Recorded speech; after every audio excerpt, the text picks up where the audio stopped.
ಬಾಲ್ಯ ವಿವಾಹ ನಿಷೇಧ ಕಾಯ್ದೆ ಕುರಿತು ಅರಿವು. ಯಾದಗಿರಿ ಜಿಲ್ಲೆಯ ಸುರಪುರ ತಾಲೂಕಿನ ಪೇಟ ಅಮ್ಮಾಪುರ ಗ್ರಾಮದಲ್ಲಿ ಸಗರನಾಡು ಅನುದಾನಿತ ಪ್ರೌಢಶಾಲೆಯಲ್ಲಿ ಬಾಲ್ಯ ವಿವಾಹ ನಿಷೇಧ ಕಾಯ್ದೆ ಕುರಿತ ಅರಿವು ಕಾರ್ಯಕ್ರಮ ಹಮ್ಮಿಕೊಳ್ಳಲಾಗಿತ್ತು. ಶ್ರೀ ಬಸವರಾಜ ಗೌರವಾನ್ವಿತ ದಿವಾಣಿ ನ್ಯಾಯಾಧೀಶರು ಕಾರ್ಯಕ್ರಮ ಉದ್ಘಾಟಿಸಿ ಬಾಲ್ಯ ವಿವಾಹ ತಡೆಯಲು ಎಲ್ಲರ ಪಾಲನೆ ಅಗತ್ಯವಿದೆ ಎಂದು ವಿದ್ಯಾರ್ಥಿಗಳು, ಪೋಷಕರು ಮತ್ತು ಶಿಕ್ಷಕರಿಗೆ ತಿಳಿಸಿದರು. ಸುರೇಶ್ ಪಾಟೀಲ್, ಯಲ್ಲಪ್ಪ ಕಾಲ್ಡೂರ್, ಉಮೇಶ್ ಎಂ ಸೇರಿದಂತೆ ಅಧಿಕಾರಿಗಳು ಮತ್ತು ಹಿರಿಯ ವಕೀಲರು ಮಕ್ಕಳಿಗೆ ಕಾನೂನಿನ ಅರಿವು ನೀಡಿದರು. ಎಂಜಿ ಶಾ ಅಮ್ಮಾಪುರ ವಕೀಲರು ಕಾನೂನಿನ ಶಿಕ್ಷಣ ಮತ್ತು ಸೇವೆ ಕುರಿತ ಮಾರ್ಗದರ್ಶನ ನೀಡಿದ್ದಾರೆ.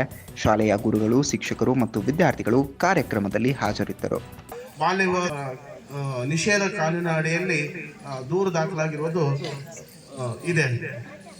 ಅದಕ್ಕೋಸ್ಕರ ಬಾಲ್ಯ ವಿವಾಹವನ್ನು ಯಾಕೆ ನಿಷೇಧ ಮಾಡಬೇಕು ಅನ್ನುವಂಥ ಒಂದು ಪ್ರಶ್ನೆ ನಿಮ್ಗಳ ತೆರೆಯಲ್ಲಿ ಬರ್ತಾ ಇರ್ಬೋದು ಅಂತ ನಾನು ಅನ್ಕೋತಿದ್ದೀನಿ.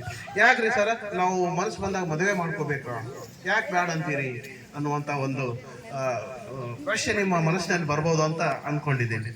ಈಗ ಯಾಕಂದರೆ ಈ ಮದುವೆ ಆಗಬೇಕಾದ್ರೆ ನಮ್ಮ ದೇಶದಲ್ಲಿ ಸಾಕಷ್ಟು ಕಾನೂನುಗಳನ್ನು ಜಾರಿಗೆ ತಂದಿದೆ. ಸಂವಿಧಾನದ ಅಡಿಯಲ್ಲಿ ನಂಬರ್ ಆಫ್ ಕಾನೂನ್ಸ್ ಎನ್ಫೋರ್ಸೇಬಲ್. ಫಸ್ಟ್ ಬೈ ಬರ್ತ್, ಮನುಷ್ಯ ಜನನ ಹೊಂದಿದ ತಕ್ಷಣವೇ ಅವನ ಜೀವನ ಅಂದ್ರೆ ಅಂಟಿಲ್ ದ ಬ್ರೀತ್, ಅವನ ಉಸಿರ ಮುಗಿಯುವವರೆಗೂ ನಂಬರ್ ಆಫ್ ಕಾನೂನುಗಳ ಅಡಿಯಲ್ಲಿಯೇ ಜೀವಿಸ್ತಾ ಇದ್ದೀರಿ. ನೀವು ಯಾವ ರೀತಿ ಮುಂದಿನ ಸತ್ಪ್ರಜೆಗಳಾಗಬೇಕು ಅನ್ನೋದ್ರ ಬಗ್ಗೆ ನಾನು ಸ್ವಲ್ಪ ನಿಮ್ಗೆ ತಿಳಿಯಪಡಿಸ್ತೇನೆ. ಮೊಟ್ಟ ಮೊದಲನೆಯದಾಗಿ ನೀವು ಶಾಲಿ ಕಲಿಯೋತ್ನಾಗ ಏನೋ ಮಾಡಬಹುದು. ಅಂದ್ರೆ ಶಾಲಿ ಕಲಿಯೋತ್ನಾಗ ಅಷ್ಟು ಶಾಲಿ ಕಲಿಬೇಕು. ಇದು ದುಡಿಯೋದಾಗ್ಲಿ, ದುಡೀರಿ ಬೇಡ ಅನ್ನಂಗಲ್ಲ. ಮುಂದೇನೈತಿಲ್ಲ ಮನೆ ಕೆಲಸ ಏನ್ ಮಾಡ್ತಾರಲ್ಲ, ನಿಮ್ ತಂದೆ ತಾಯಿಗೆ ಹೆಲ್ಪ್ ಮಾಡೋದೈತಲ್ಲ ಅದನ್ನ ಮಾಡಿ. ಆದ್ರೆ ಶಾಲಿಯನ್ನ ಬಿಟ್ಟು ನೀವು ನಾನು ಹತ್ತಿ ಬಿಡ್ಸಕ್ ಹೋಗ್ತೀನಿ, ಶೇಂಗಾ ಕಿತ್ತಾಕ್ ಹೋಗ್ತೀನಿ ಅದನ್ನ ಮಾಡಬೇಕು. ಈಗ ಎಷ್ಟು ಮಂದಿ ಹತ್ತಿ ಬಿಡ್ಸಕ್ ಹೋಗಿದ್ರಾಗ ಹೋಗಿರ್ತೀರಿ?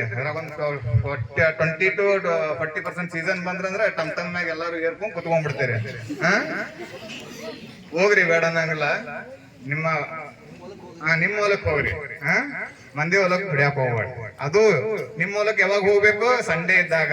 ಅದು ಹೋಮ್ವರ್ಕ್ ಇದ್ರೆ ಹೋಗುವಂಗಿಲ್ಲ. ಬಾಲ್ಯ ವಿವಾಹ ಅಂತಕ್ಕಂಥದ್ದು ಒಂದು ಅಪರಾಧ, ಅದೊಂದು ದೊಡ್ಡ ಅಪರಾಧ. ಇಷ್ಟೊತ್ತ ತನಕ ಹೇಳಿದ್ರು ಹೆಣ್ಣಿಗೆ 21 ವರ್ಷ ಇರಬೇಕು, ಹೆಣ್ಣಿಗೆ 18 ವರ್ಷ ಇರಬೇಕು ಅಂತ. 18 ವರ್ಷದಲ್ಲಿ ನೀವೇನು ಸಾಧನೆ ಮಾಡ್ತೀರಿ, 21 ವರ್ಷದಲ್ಲಿ ನೀವೇನು ಸಾಧನೆ ಮಾಡ್ತೀರಿ, ಇದನ್ನು ಸಹ ಮದುವೆ ವಯಸ್ಸಲ್ಲ ಅಂತಕ್ಕಂಥದ್ದು ನನ್ನ ವೈಯಕ್ತಿಕ ಅಭಿಪ್ರಾಯ. ನೀವ್ಯಾರು ಮದುವೆ ಆಗಬಾರ್ದು, ಇದೇನಪ್ಪ ಮದುವೆ ಆಗಬಾರ್ದು ಅಂತ ಹೇಳ್ತಾರಂತಾರೆ. ಮದುವೆ ಆಗಬಾರ್ದು ಅಂತಂದ್ರೆ ಯಾಕೆ ಹೇಳಿದೆ ಅಂತಂದ್ರೆ 25 ವರ್ಷದವರೆಗೆ ನೀವ್ಯಾರು ಮದುವೆ ಆಗ್ಕೂಡ್ದು. ಇದನ್ನ ನೀವು ಮನಸ್ಸಿನಲ್ಲಿ ಇಟ್ಕೊಳ್ರಿ. ಬರೇ ನಾವು ಕಾನೂನು ರೂಪಿಸಿದ ಆಯ್ತು, ಜಾರಿಗೆ ಬರ್ಲಿಲ್ಲ ಅಂದ್ರೆ ಅದ್ ತಗೊಂಡು ಏನ್ ಮಾಡೋದಿದೆ? ಅದಕ್ಕೆ ಕ್ರಿಶ್ಚಿಯನ್ ಇಲ್ಲ ಅಂತಂದ್ರೆ ಏನ್ ಮಾಡೋದಿದೆ? ಅದಕ್ಕೆ ಪಾಲನೆ ಮಾಡೋದು ಯಾರು? ಎಲ್ಲ ನಾವೆಲ್ಲ ಮಾಡ್ಬೇಕು, ಇನ್ಕ್ಲೂಡಿಂಗ್ ನಾನು ಕೂಡ ಸೇರಿ ಅದರಲ್ಲಿ. ಜಸ್ಟ್ ನಾವೇನ್ ಮಾಡ್ತೀವಿ, ಸಂವಿಧಾನದ ಅಡಿಯಲ್ಲಿ ಬರ್ತಕ್ಕಂಥ ಪ್ರತಿಯೊಂದು ಕಾಯ್ದೆ ಕಾನೂನುಗಳನ್ನ ಈಗೇನು ಒಂದು ಶಾಸನ ರೂಪದಲ್ಲಿ ತಗೊಂಡ್ಬರ್ತಾರೋ ಅದನ್ನ ನಾವು ಏನ್ ಮಾಡ್ತೀವಿ, ಅದನ್ನ ಒಂದು ಏನೋ ಉಲ್ಲಂಘನೆ ಆಗಿದೆ ಅಂದ್ರೆ ಅದಕ್ಕೆ ಶಿಕ್ಷೆ ಕೊಡ್ತಕ್ಕಂಥ ಜವಾಬ್ದಾರಿ ನಮ್ಮ ಮೇಲೆ ಇದೆ. ಬಟ್ ಅದು ಆಗದೆ ತಡಿತಕ್ಕಂಥ ಜವಾಬ್ದಾರಿ ಪ್ರತಿಯೊಂದು ಮಕ್ಕಳು ಮತ್ತು ತಂದೆ ತಾಯಿಗಳ ಮೇಲೆ ಇದೆ ಮತ್ತು ಶಿಕ್ಷಕರ ಮೇಲೆ ಇದೆ.